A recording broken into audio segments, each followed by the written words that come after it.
Ganitong luto naman sa dilis mga kanoypi. Siguradong hindi mo pa ito nagagawa at siguradong mapapa-extra rice ka sa sobrang sarap. Umpisahan natin sa pag-slice ng 2 talong. Kayo na ang bahala kung ilang pirasong talong ang gagamitin ninyo. Hinugasan ko na po pala iyan bago natin hiniwa. I-set aside muna natin at magpainit na tayo ng mantika. Iprito natin ang dilis at huwag natin itong i-overfry. Papait kasi ang dilis kapag ito ay no-overfry. Hindi na pala ako naglagay ng asin dahil maalat na ang dilis. Hanguin na ito at isantabi muna.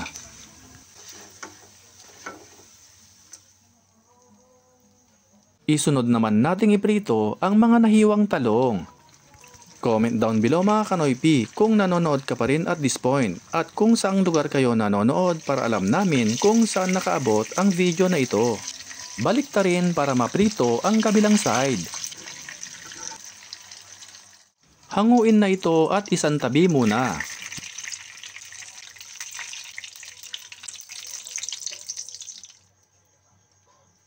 Maggisa na tayo ng sibuyas,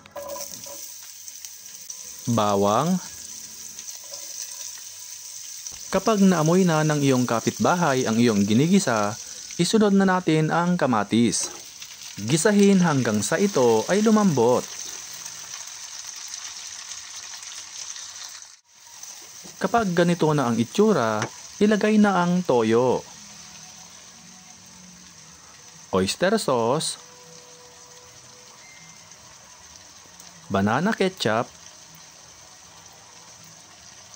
ground black pepper, brown sugar, at syempre, siling labuyo. Mas masarap kasi ito kapag maanghang. Maglagay tayo ng kaunting tubig. Ang mga ginamit ko palang sangkap ay tinansya ko lang.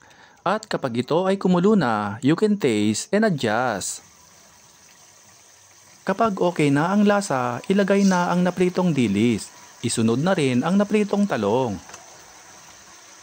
Haluin ito ng maigi. I-simmer natin for a minute. Ayan at ready to serve na ang ating sweet and spicy ginisang dilis.